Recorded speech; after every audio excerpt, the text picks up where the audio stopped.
Welcome back to today's series. Today we will zoom straight into Ghana. This is an amazing country. I always say that Ghana is, it's like, I don't know how to describe us. We are a country specially blessed by God. And I don't know where you are listening to us or watching us from, but you could ask yourself, just silently think about this. This country is not a big country. We are not that big, but we have so much resources. We have the gold, we have the diamond, we have the forest, we have everything. Not just that. This is the first country in the sub-Saharan Africa to gain independence, aside Liberia. Yeah. And aside that, we have so much influence globally. You see everywhere, there's Ghana everywhere. I remember a Cameroonian came on social media and he was really lamenting that it's as if there are only two countries in Africa, Ghana and Nigeria. If it is not Ghana, it's Nigeria. And he doesn't understand why. And I always say that Ghana is just a blessed country. However, we are struggling. And our struggle, I think, again, like we discussed in the first series, is leadership driven. And I think that is our challenge. So we'll zoom straight into this amazing country called Ghana. But we'll talk on three thematic areas. Yeah. We'll do leadership, we'll do education, and I want us to do your specialty, tourism. Good. And see see where should we be by now that we are not? What are we doing wrong, and what should we do as a country? Thank you very much, Wilson, for another opportunity to be here. And this country, as you describe it in your intro, a blessed country. Basic statistics puts our natural resources to about 15. Discovered one: gold, diamond, manganese, bauxite, salt, limestone, clinker. We have it. Yeah. Deposit. That's what the pozzolana cement, something like that. Yeah. And we have water bodies. We've discovered one recently. I think the central lithium. Lithium. Yeah. At Ewoya. Yeah. And that's for the renewable energy, electric batteries. We have oil. Oil and gas. And we have three fields. We have three fields operating now: the Jubilee field, the Sankofa, Jenyami field, and the 10, the Chinebua, Enyura, and Tomi. Yeah. These are is it the Keta? Or the Volta? Yeah, the Volta basin about to be explored last quarter of this year. Yeah. So that's why are we so special? Why are we so gifted? We're so special, but look at it. We have one of the biggest rivers in West Africa. Until now, we are number one in gold. Yeah, we've taken over from South Africa. I think last 2 years. We were. South Africa took over. Then we got it back. It's serious how this. And what we have done now with the gold, I must be frank. It's amazing. I commend this government. For the gold board, the establishment of gold board. And that is how we need to channel our natural resources. Yeah. So look at the rivers. We don't lack fresh waters. Fresh water for agriculture, from industry, and for home use. Yeah, we have the rivers, the black Volta, the white Volta, the red Volta. We have Oti, we have Nakwa, we have Ankobra, we have Tano, we have Birim, we have Pra, we have Ayensu, Densu, and Toji, and all of them. Beautiful. About 17, 19 big rivers. It comes to agric, all this. Cocoa, coffee, cashew, the C series. I call them the C series. You know, I did natural resources. Okay. Yeah, cocoa, coffee, cashew, cola nut, and the rest. They are there. And when you come to the food, and even coconuts. I think we are one of the leading. We have been, and now we lead Africa. We have taken over from Tanzania and Cote d'Ivoire. Whoa. Yeah. So what is the problem now, boss? What is the problem? And now when you talk about the timber or the forest, amazing human resource. Oh, come on. One of the brightest, brainiest people on the planet, Ghanaians.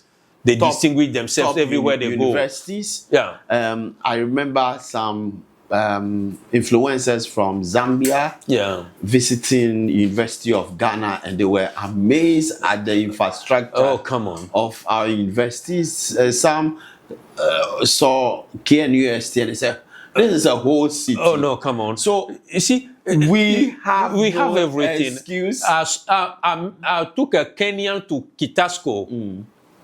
He said, is this a secondary school or a tertiary school? I say it's secondary school. He said, you Ghanaians, you are doing amazing.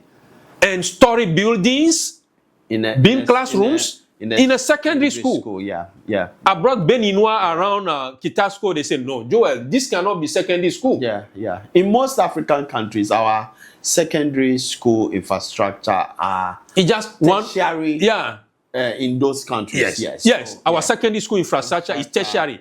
I was in Benin Republic. It's just roofing. Iron for senior high. One before you see story building. It's difficult. There's a Ghanaian page called High School Africa. Run by Goshes. He brought a Zambian high school student. The one schooling now. Yeah, good. I've forgotten his name, to visit Infasipin. And the boy took him around. The videos, the SP took him around. The comments from our Zambian brothers about how big the school was. It can't be a high school. It can't be a high school. So it means we absolutely have no excuse. We have no excuse. So the reason we touch on it briefly. We had series of coup d'etat. Coup d'etat retard development. That one is in the literature, development literature. Okay? Coup d'etat led by the wrong people. I'll say that. Yeah. Because Traore has proven. No, these are 21st century coup d'etat. Or this is a 20 over 20 years into the 21st century coup d'etat. The lessons are so it means that it's not just a flat concept that coup d'etat are bad in themselves. It's the personnel, it's the persons behind the coup d'etat that are making coup d'etat look bad in Africa. So when we come back to the question, why are we where we are? I always narrow it to 3 things. One is leadership. Everything rises and falls on the shoulders of leadership. And we know leadership is influence. You can get somebody now who could rally around, synergize these energies, education, agriculture, natural resources, into galvanize this into one national agenda and give it some time. We'll hit it. I just mentioned Rwanda after the war, 1994, where they killed over 800,000 people. When they got back 1996 to reconcile their countries.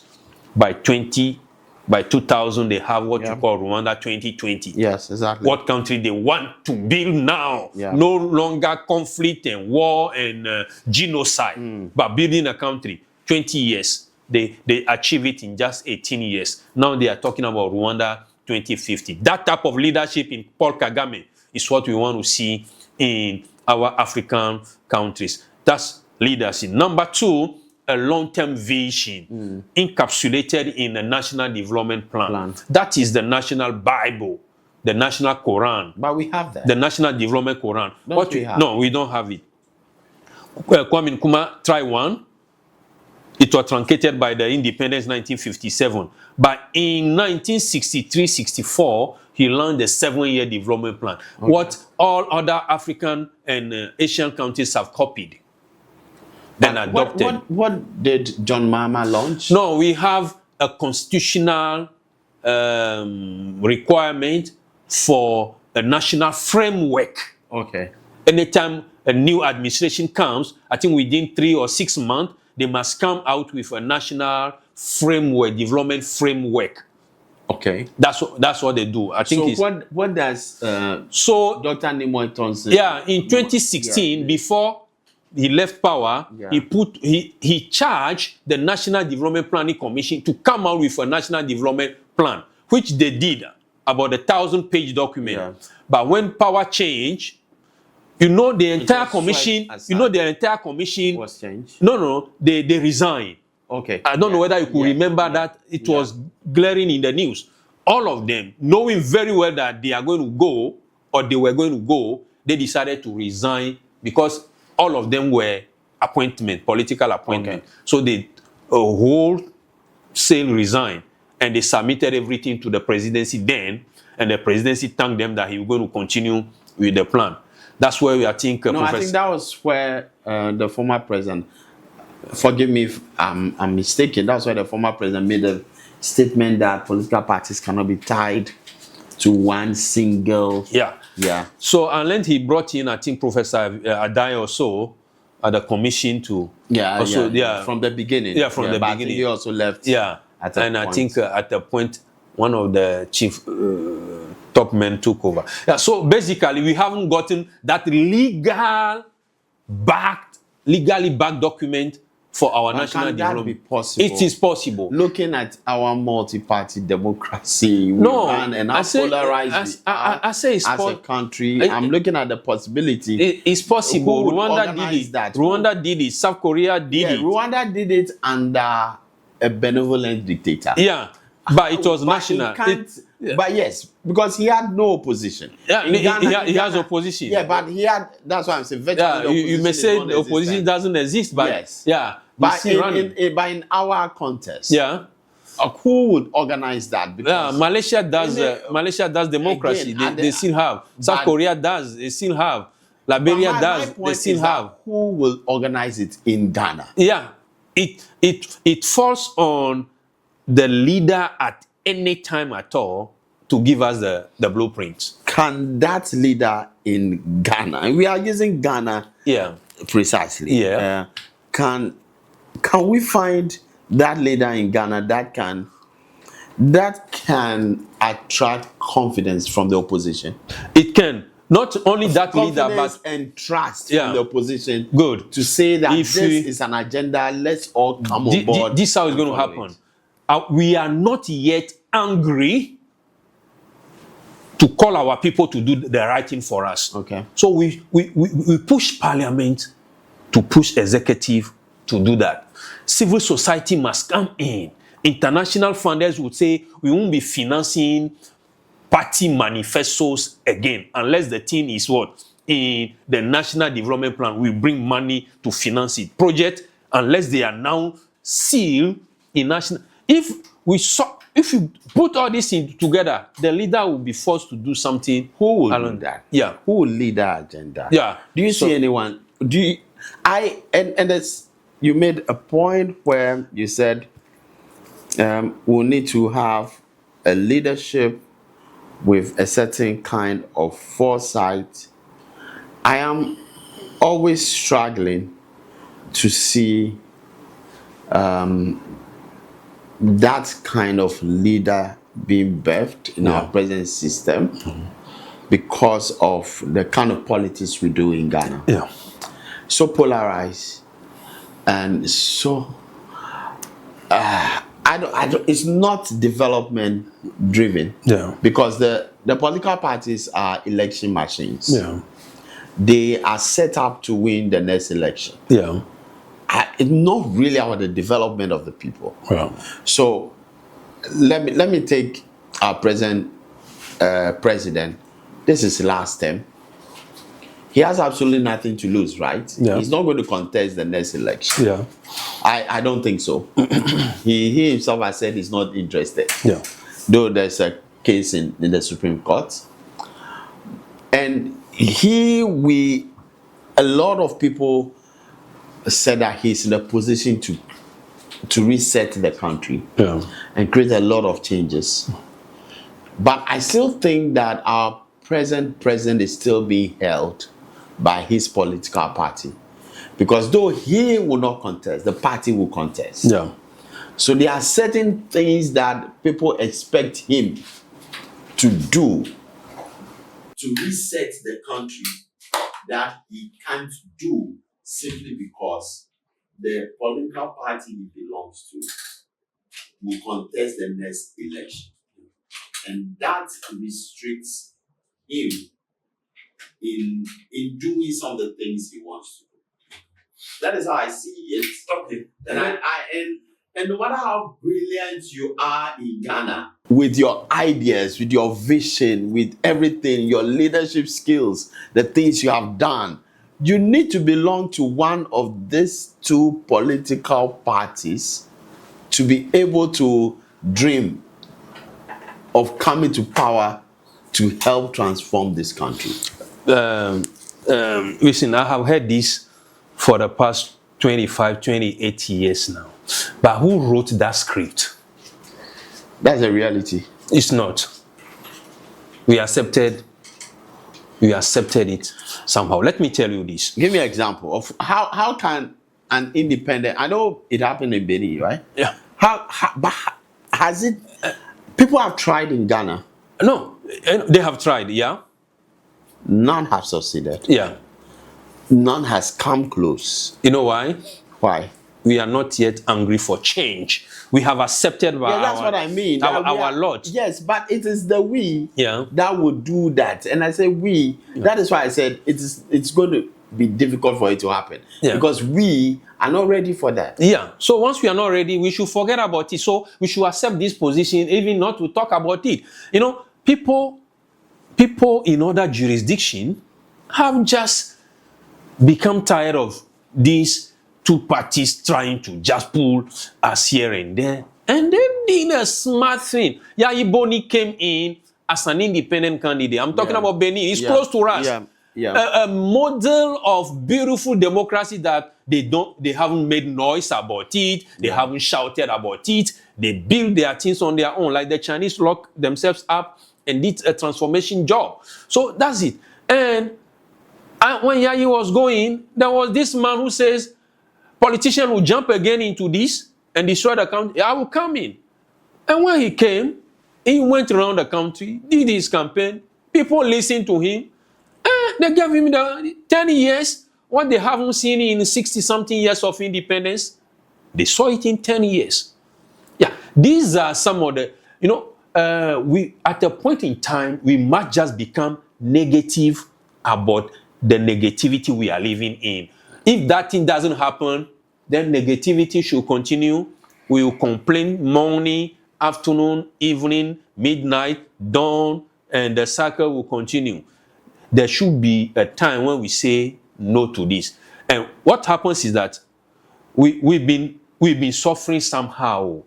So let these people go and let somebody come. Even if it is suffering, we already used to suffering, but not suffering under the same old people. Yeah, it gives the people a certain psychological respite. Then they think again. If you didn't do well, they have trusted you and packed the two people, then who is the better out of the two we pack? Let's bring him back. I think a scenario like that will be, what you call a break, will give us a break in this trajectory. Then we experience something different, new, totally new. We haven't heard it. It's no longer those things we know since 1992 or even beyond 1992. It's no longer there. So my psychology, my mindset, my soul, if it exists in me, knows that it's a new thing I'm suffering. It's also going to pass because I'm used to suffering. And that's when the change will come. So we have seen a few of these things happening. But if it doesn't happen, what I say it not because I'm not a politician, I'm not a party person, but what haven't we seen, or what these two parties can offer us, and we haven't seen in these 16 years, each one of that, just the normal democratic dispensation. Yeah. Two times for Snail. NDC. I say snail pace. 2 times for NPP, 32 years. Then Mahama came again doing the third edition of NDC. Yeah. So basically, I know a change is happening. I know a reset is. me, I'm a truthful about this. When you are doing it, I will say it and go and sleep. If you are not doing it, I'll say it and go and sleep still.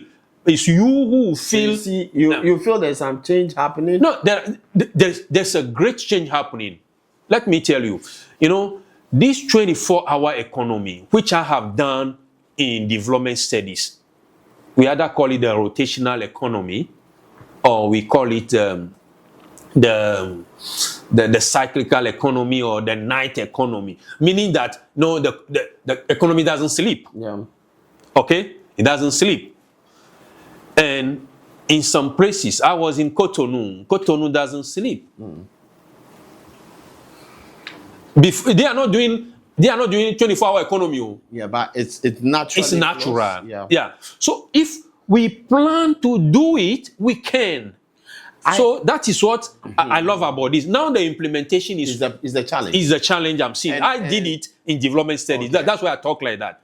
Okay. I think the implementation is the biggest challenge. The Volta Economic Corridor is a great model of development. But that is where I have a problem. You see, I listened to the finance minister recently on City, City FM, and one of the presenters asked him about the 24-hour economy and how it's been implemented, because it was sold to the public as a system where the economy runs on the 24-hour basis. The three-shift. The three-shift system. Not what we are seeing, where a secretariat has been established. A law and authority. Yes, where companies are being supported and all those things. That model doesn't make it too different from 1D, 1F. And the finance minister tried explaining it and brought in the Volta Development Corridor. That became my problem, because I felt that what was sold to the country and to the teeming young population was a system, an economic system that will run 24-hour system where jobs will be created more. So it doesn't need special factories.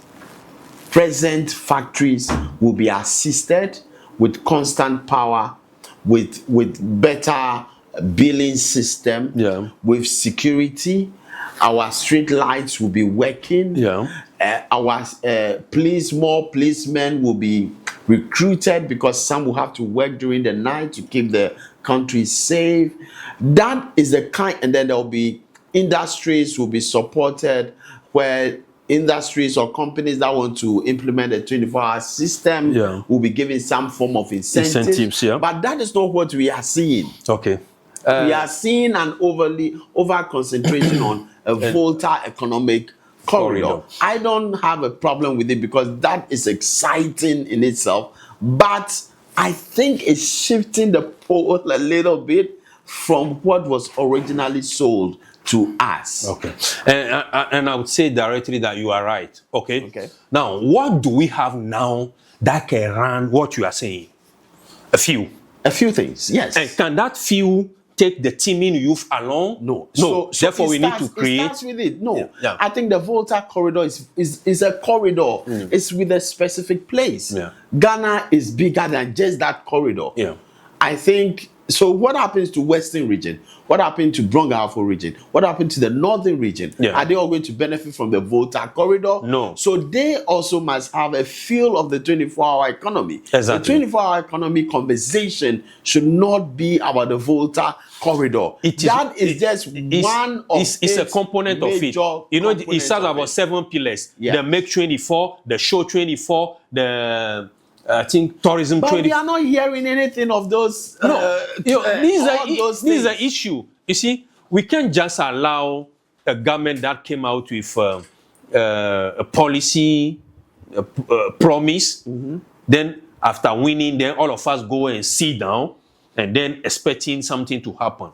So we need to keep government on its toes by reminding them all the time about this. So what you have said, So what could be done in Western region? What companies are there? What factories are there? What industries are there now? Could be supported with all that to mention. Police surveillance, electricity billing reduced for them at a peak or certain hours of the day. So that they can recruit more people in work. What do they need in order to produce throughout the night so that they could engage a new set? Exactly. So these are some of the things young men now must be holding government to. You walk to the regional minister. This is what you promise us. You walk to your MC, you walk to your DC, you walk to your MP. So these are what, I think Monroe, so one of the presidents of America, you see, every government degenerate when left to itself. The people themselves are safe repositories of government. Okay, if you vote and we go and sleep and expect them, they gave us a beautiful manifesto, they gave us a set of promises, and then it's going to happen out of the blue, it's not going to happen. So, an example is the 24-hour market. I think it's another brilliant concept, and I support it. Because if you go to Benin, like you know Benin, the market system has been transformed. Our mothers deserve better places to do business. And a market should be able to run 24-hour, possibly. However, again, I have an issue with how it's been implemented. Why don't we transform the present markets to become those kind of 24-hour markets? Instead of building brand new markets, sometimes in the outskirts of the community, and disrupting the whole economic system that has been there for ages. So, example is Keta. I don't see how we will have the Keta market, an old historical market, in such a dilapidated state. And we abandon it and say we are building another market somewhere. And it's not just Keta, it's running across the country. And people are complaining. But our leaders are so strong on what they are convinced to do. And I think there are political undertones, stronghold undertones when it comes to some of those choices of where this market is to be built. But again, I feel that why don't we redevelop the existing markets that people are already familiar with, transform them into the beautiful 24-hour markets that we want, and that should be easier to do than building new ones. You are right, and I think I'm going to be blunt here again, and I side with your ideas.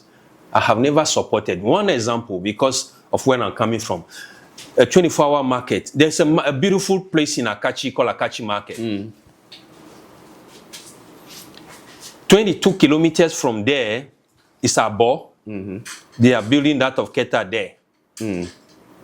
And then... Just 22 kilometers. 22 kilometers. Okay. Then from Abo to Gliji, that is Agbozume, Sachimaja, it's about 17 kilometers. They are building that of Ketu South there.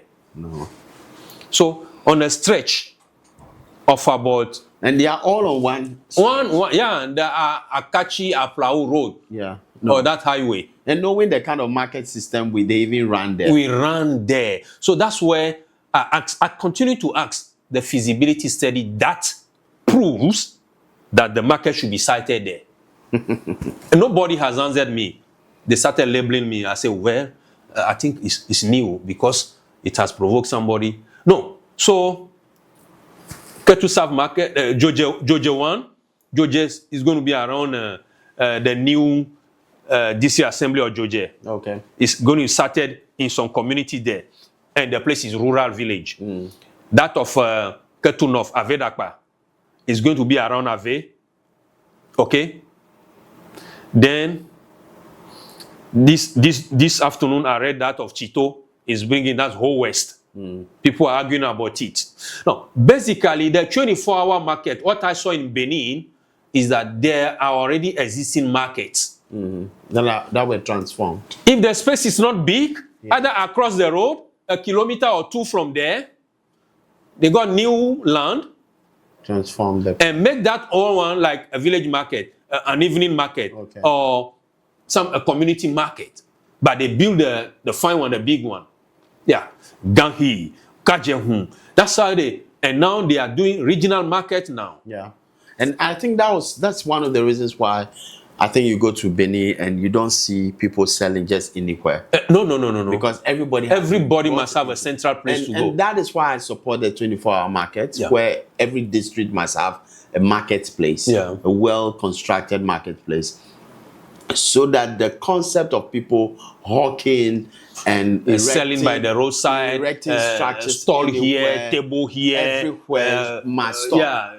Because container here. There's no developing country, or there's no developed country with such a trading system. So everyone on our streets must be brought in a central point, and people walk there, take taxis there, to park and go and shop. Yes, so that we leave our streets to be clean. Exactly. And that is one of the things that is bringing the pollution, the waste, plastics, everywhere. Because we sell everywhere in Ghana. We do business, we sell everywhere, and it is not a good thing. And I think the 24-hour market is the solution to that, but its implementation is becoming a challenge. I don't want to cut you in. There was this survey. I don't know whether it's Ghana Business Survey something. You remember? They did something. They say people who carry good to sell dominate the business in Ghana. I can get the figures right. We don't manufacture things. We don't produce. And those who do that either they don't even, those who have space to do that, and those who carry it on their head to go about are more than the established businesses. So we need to bring this. So the 24-hour market, to me, is a brilliant idea. I must confess that. But, again, implementation. Some of us, we want to say the truth and go and sleep. So, like you are saying, the Keta market. Abo is now thriving. I don't know how many buses will leave Aflau and make their first stop over for people to go into the market and shop or buy before they continue to Accra or to Cape Coast or to Kumasi.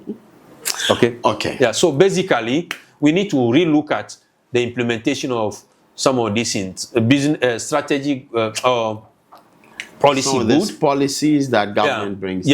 But the implementation, if you don't know, we're going to build this market and they are going to be there in the ghost market. Somebody will say, I won't leave Agbozume Township, carry my goods to Sachimaja, and be there in the night or something. And I don't know. Basically, we need to relook at some of these things. So leadership is a challenge in Ghana. But I like we said when we were talking about Africa, I think Ghana also have some brilliant spots, lights of young people that are springing up with some amazing leadership traits. That gives us the hope that there is a future for us as a country. It's not all that bleak again. And like I said, the reality is that these two political parties would dominate the system for some time until we are truly as angry as you say. But for now and until then, we pray that these two political parties would birth the kind of leaders that we need as a country. And I'm seeing some spotlights, and I don't want to sound political or praise anyone, but I have been impressed with Okujeto Ablakwa. I've been impressed with his transformation young leader. A lot of people said that they never knew the importance of the Ministry of Foreign Affairs or the responsibilities of the Ministry of Foreign Affairs until he came in. He's doing amazingly well. There are some amazing young people in some of the political parties. Just that the polarized nature of our politics is also making a lot of young people also shy away from real politics, political life. And people like you should go into politics. And you see, I would have loved, and I still have the love. And my joy yesterday was when and then government has accepted the proposition or the recommendation by the Constitutional Review Committee. For the age? No, for the election of the MMDC. Yes, I think that is the turning point. That will be a key turning point for our development. Yeah. Because I tell people that the district, the MMDC, yeah, our district assembly system, yeah, is supposed to be the main driving force for development. Of course, it is, and especially local development, local government development. Yes. Yeah. So, and the leader at that level, with the right mindset, the right vision, the education, network, will transform the local economy. You are right. And that, I pray that, I always share with people that if I'll ever go into politics and I'll ever vie for any position, that is the only position I want. Because that is a small place. Charlie, it's a small country. It's a small country that I am going to preside over, and I bet you I will create change. It's true. So yesterday I was happy when I saw that recommendation was accepted, something I was rooting for long, and I even want a step up. I wanted it to go a step further, but it couldn't happen. No political appointee at the assembly too. Everybody should be elected. Come on. That's the global best practice. No, why at the top they want to have somebody representing them? It's the same thing that so if you see the constitutional review, the changes, Parliament is now being capped by government's recommendation at 300 with 276 and 24 for proportional representation. So that representation is also not going to be elected. Yeah, it's going to be they look at disabled. So excuse me, but they will be appointed. Yeah, and for me, that number is already too big for me. Ghana need only 200 seats in Parliament, and 200. District MMDC. Well, we are where we are already. We can't collapse constituencies. We can collapse them. No, my brother. I think that is. You see, in Ghana, our chiefs and people think that for my area to be developed, it must be a constituency on its own. Why? So people will rise against it. So I think we should do. Let's do what we have. No, the 300 is not a small. Government machinery is taking a lot of money from us rather than going for local development. I have seen poverty all my life, 50-something years now at my age. All my life, I have seen poverty, community that were fetching water from rivers, rivulet, dams. Since my childhood, I see doing something 50 years down the line, 34 years ago. I've seen women selling in a corner somewhere. I bought groundnuts from them. I bought koklujobo from them, and they are still there. I bought kenke from that house, and they are still... No, I have seen poverty that I want... money being spent on a lot of things at the top there called government machinery being taken down to people that 10 years, 5 years that will need it. Yeah, they are out of the poverty line. So a very I even want I want minister to be capped at 30. And now it's 60. It's 60. That one, that's what the president did for us. But I think. We have 30 ministerial or 23 ministerial position with 60 ministers or so, deputies and 2 deputies at some places. But to me, I just want it to be capped at 30. 25, we seal it in the constitution. Education, defense, finance. We agree on. But the truth is, and we leave 5 or 10 for the president to come. Probably the president has a certain vision. He created these are thinking not inside a box, not outside the box, thinking without a box. Something we want to experiment ourselves and find out what's going to come out of it. Having experimented some of these things for years without results. I was reading Finland constitution. They have 19 ministries cap. Is there when you come, you just nominate the people to fill it. But the truth is that I think the reality also is that Finland, good example, but the system is built. Ghana and our challenges, we need more people to work.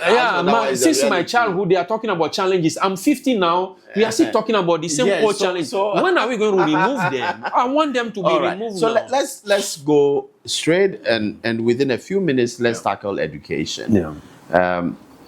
What do you think is the challenge? I think in education we tackled it whilst we're talking about Africa. Yeah. So we'll not dwell too much on it. But I think one of the biggest challenges I see in the side of education is what we spoke about when we were talking about Africa. Yeah. Is our educational system and the content. Yeah. And how it's become too grammarian. Yeah. How it's not become a tool for solving problems. And the focus is not there. And most of our brilliant students are being channeled to also become lecturers. It's not bad anyway. It's not bad. We must have the best, but the best must be also have some experience in teaching, in practicing what they teach. Yeah. Recently, when we were recruiting facilitators for our business school, and we are strictly an entrepreneurship institution. We are not an academic institution. I make that point very clear. I had some application from lecturers from business schools, like academic sites.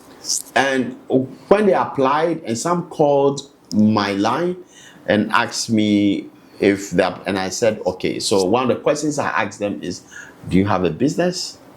Have you run a business before? What's your entrepreneurial story? And they all don't have. But they are lecturers. Case closed. Yes, and that was our key factor in recruiting our facilitators, because you can't teach what you don't know. Don't have. Yes, and that is the reality, and that is what I always insist on, and that has become our challenge as a country. Most of our facilitators, lecturers, are people who have just been in academia all their lives. And we have become so fixated with degrees, certificates, and degrees, that we don't look at the competence of people. Yeah.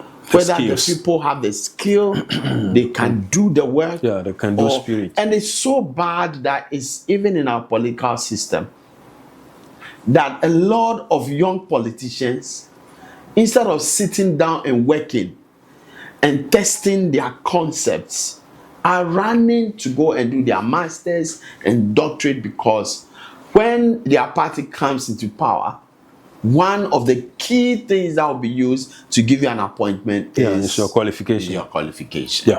Yeah. And that is the challenge.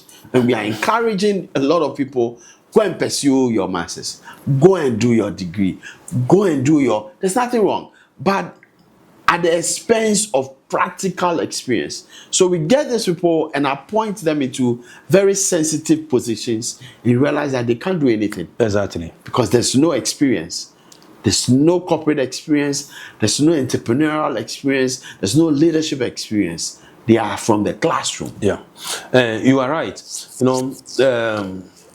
A lot said already.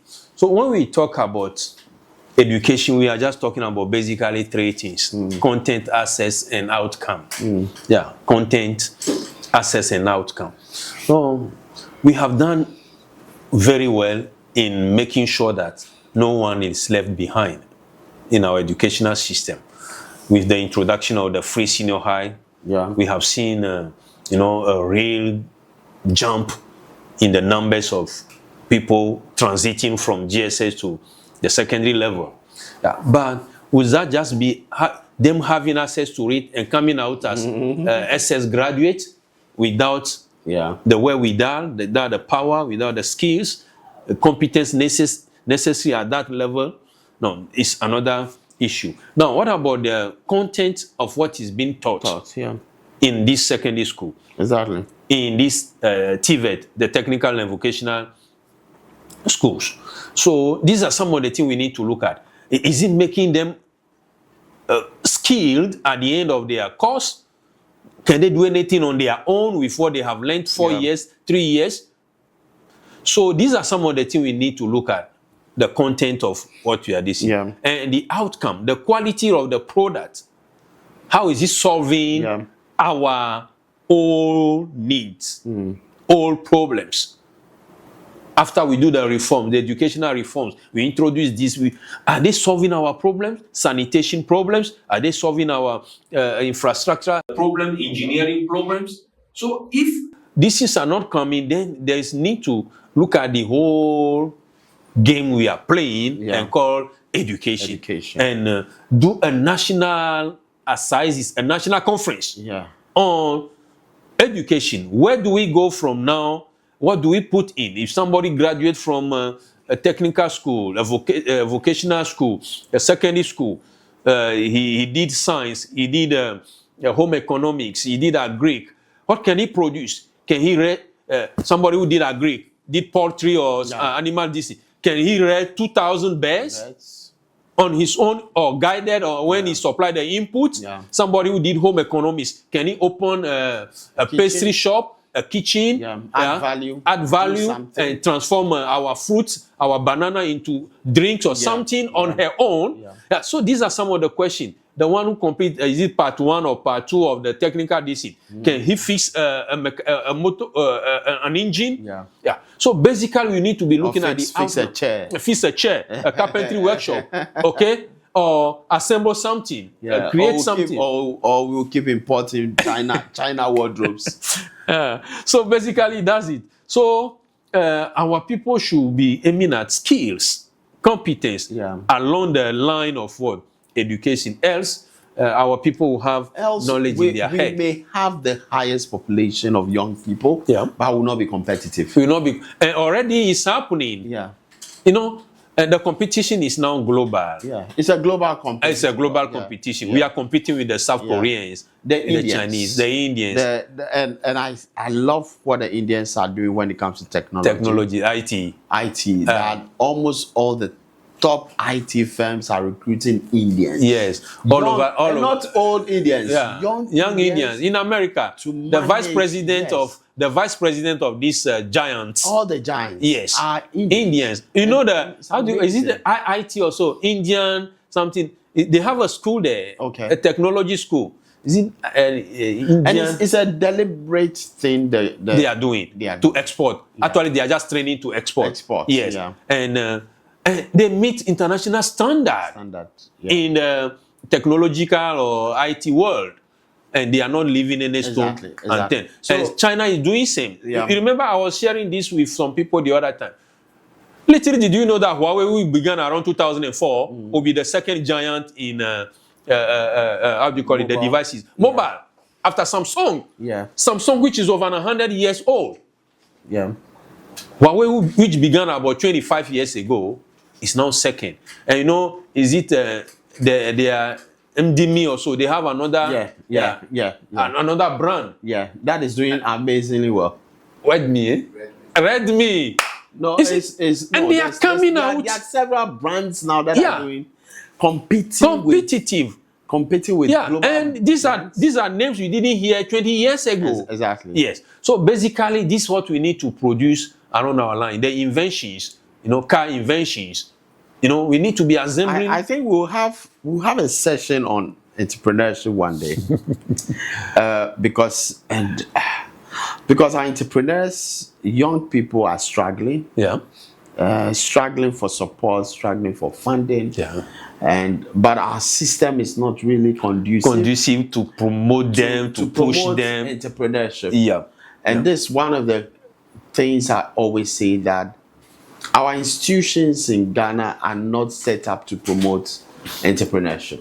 From FDA to Standards Board, all of them have become more of, instead of becoming supportive system, they have become like the police. They are waiting for you to commit a crime and get at you. They whip the crack. Instead of becoming institutions that will support, that will push, and push. Yeah. How do we facilitate young people to set up businesses everywhere? So FDA will say our campaign for this year is we want to see how we can facilitate young people to set up production units. Meets standards. Meets standards. Yes. So if you are a young producer, come to us. Don't worry, we would not close you down. We would help you set the standard. We'll help you ensure that you meet a certain level of standard based on a certain budget, and categorize them and all those things. I think that is the way to go. That's the way to go. Because you mentioned entrepreneurship, let me also add something. I was checking the records. In China, over 25,000 new businesses register every day. I was shocked. About 3-4 years ago, when I checked, it was 15,000. Now 25. 25. Wow. In Ghana, when I checked, it's about 41 a day. 41. So our office of the registrar every day is like 41. It's 41 new businesses that they register. Serious. Every day. The gap is big. The gap is a world apart. So when I saw that, because the entrepreneurship world is not easy. No, it's not. Those of us who have been in it. Yeah, you've been in it. You know, I've been in it, even nationally and internationally. You know, why are we doing that? That young people, do we have a young entrepreneurship fund? $1 billion, $100 million fund to encourage young men graduating from university having a business idea, a business plan. Do we have an office where plans could be deposited and they are vetted and their viability found, and the young man is called and seed money are made up, and they made the seed money and give you 2-3 mentors to mentor you and grow you, and 3 years, 4 years they help you establish, and then they leave you to your own, and then they now give you 3 people to mentor.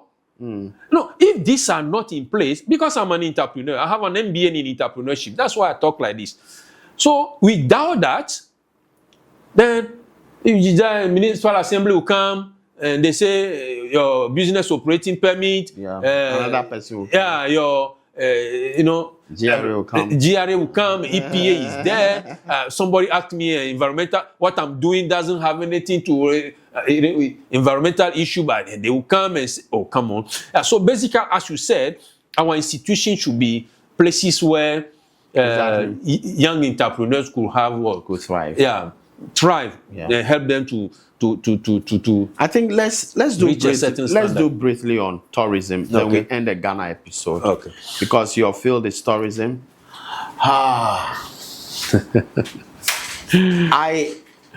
I think it's a gold mine that we are toying with. Yeah. And we think we are doing something. But this is how, from my layman's perspective, this is how I see our tourism industry. Our tourism industry is like an entrepreneur that has a product but does not care about the content of the product. Does not care whether the product is good or not. But because that entrepreneur has a brand name and influence, is using his or her influence and brand name and money to push the product out there. So he's making a lot of noise about people should buy their product, but it's not focused on developing the product. Good. That is how I see it. So we are asking people to visit Ghana, but Accra is so dirty. Accra is so filthy. Our streets are not worth mentioning. A visitor lands in Kotoka, now Accra International Airport.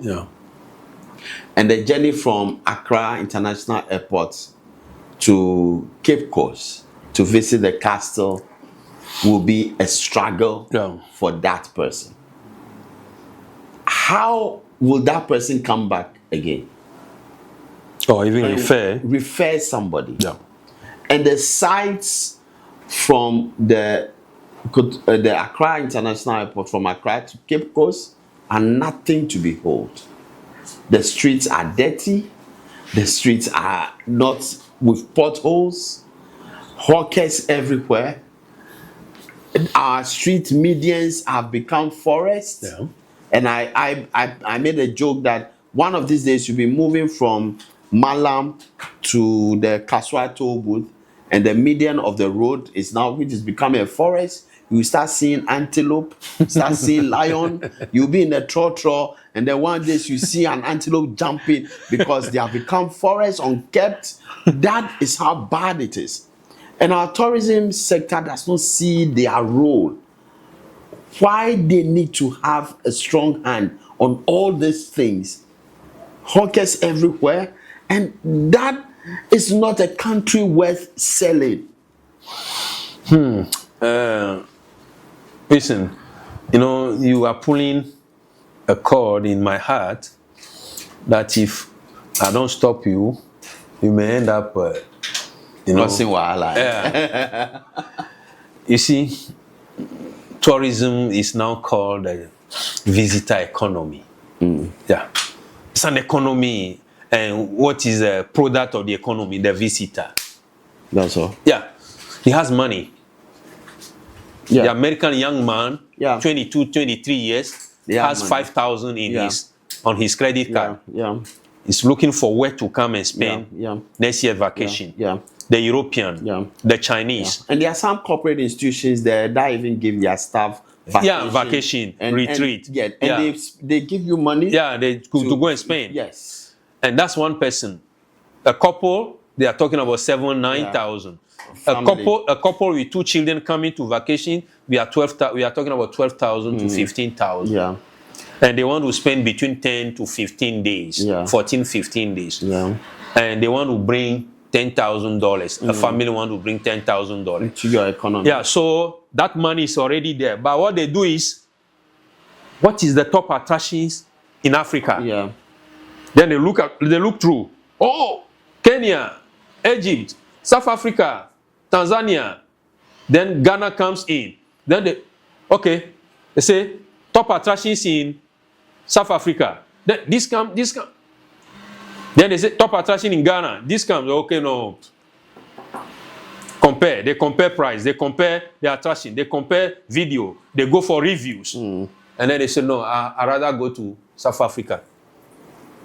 I rather go to Tanzania. I rather go to Kenya. That's how we are losing visitors unknowingly. We don't know that we are losing them like that. Through that internet research. 1 million people research. 900 people don't want to come. And let me share a secret with you. So, Cape Coast is formerly our capital. Yeah. Formerly the capital of Gold Coast, not Ghana. Yeah. So, Cape Coast, that's where we have most of these castles. Yeah. And not just Cape Coast, we also have the central region, the range. Western region also has some beautiful castles and beautiful stories. And there's no website for Cape Coast. I know there is. I saw the mayor of Cape Coast talking about a website and their 8-year development plan or so. I know they are now something thinking like about it. Yeah. Accra doesn't have a website. Accra Metropolitan Assembly. Not assembly. Okay. Accra as a city. As a city. Ashanti as a location. As a destination. Destination and a culture. Yeah. That's not a website.